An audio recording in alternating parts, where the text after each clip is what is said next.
नमस्कार, मैं ऋतु शर्मा आपका हार्दिक स्वागत करती हूँ हमारे कार्यक्रम दर्शन मध्य प्रदेश के में। ईश्वर और प्रकृति ने हमें अपने जीवन में बहुत कुछ दिया है और इसी के चलते आज हमारी यात्रा आ पहुँची है विंध्य पर्वत के श्रृंखलाओं में, जहाँ पर एक और दिव्य और पावन तीर्थ स्थल है।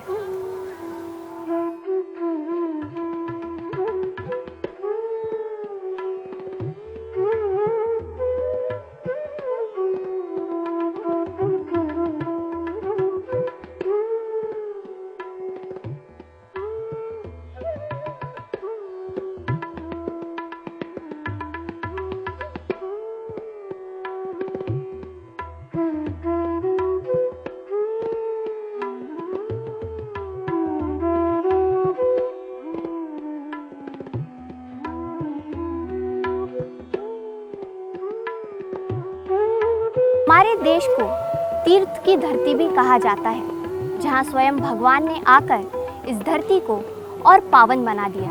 जी हाँ, मैं बात कर रही हूँ चित्रकूट की, जहाँ भगवान राम आए। उन्होंने अपने कदमों से इस धरती को पावन किया और यहाँ की शक्ति, यहाँ की दिव्यता को और भी बढ़ा दिया। चित्रकूट मंदाकिनी नदी के किनारे पर बसा यह स्थान भारत के सबसे प्राचीन तीर्थ स्थलों में से एक है।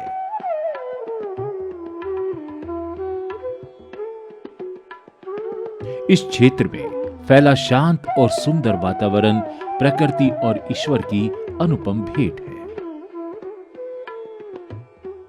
चारों ओर से विंध्य पर्वत श्रृंखलाओं और घने वनों से घिरे हुए इस स्थान को अनेक आश्चर्यों की पहाड़ी भी कहा जाता है। माना जाता है कि भगवान श्री राम ने सीता और लक्ष्मण के साथ अपने वनवास के 14 वर्षों में से 11 वर्ष यहीं बिताए थे और इसी स्थान पर ऋषि अत्रि और सती अनसुईया ने ध्यान लगाया था। ब्रह्मा, विष्णु और महेश ने इसी स्थान पर बालक रूप में सती अनसुईया के घर में जन्म लिया था।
राम घाट मंदाकिनी के किनारे शोभायमान है।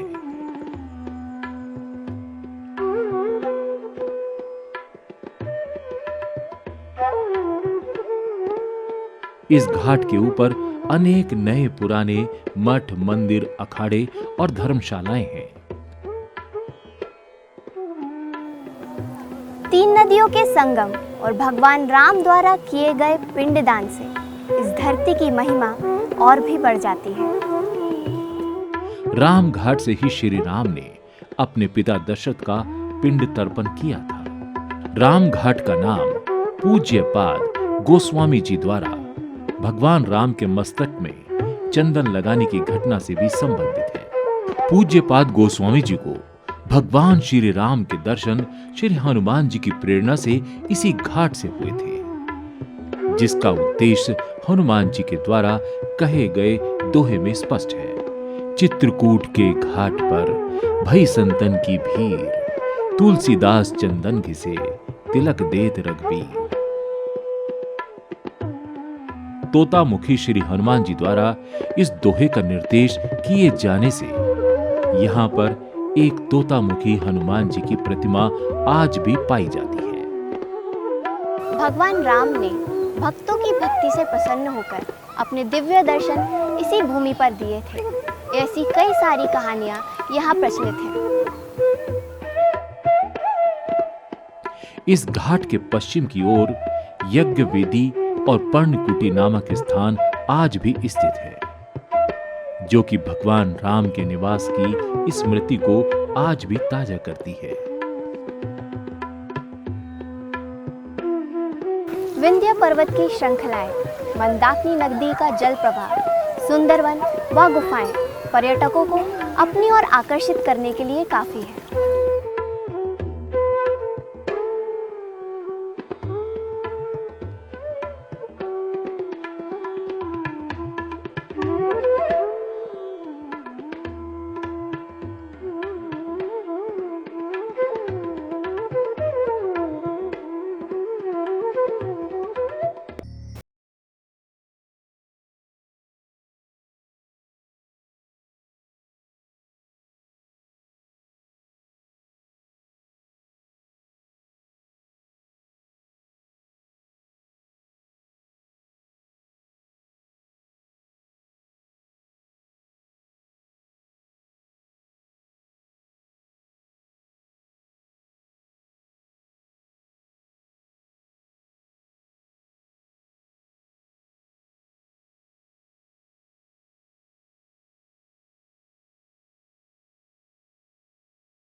जी की परीक्षा लेने के लिए जयंत कौवा का रूप धारण किया।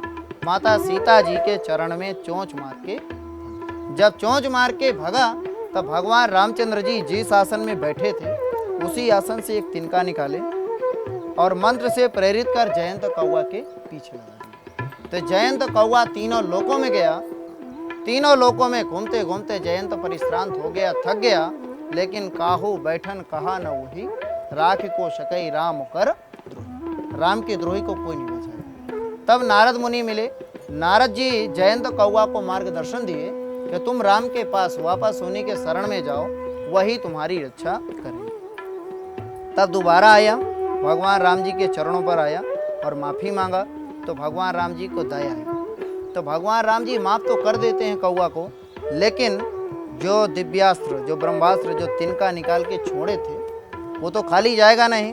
तब भगवान राम जी क्या किए, कौवा की एक आंख को फोड़ दिया। मान्यता है कि अत्रि आश्रम आते जाते समय सीता और राम यहीं पर विश्राम किया करते थे। यहाँ श्री राम के चरण चिन्ह दर्शनीय है। इस स्थान से प्राकृतिक दृश्य बड़ा मनोरम सा लगता है। भगवान राम ने इस धरती को अपनी साधना और शक्ति से अन्याय और अत्याचार के विरुद्ध संकल्प लिया।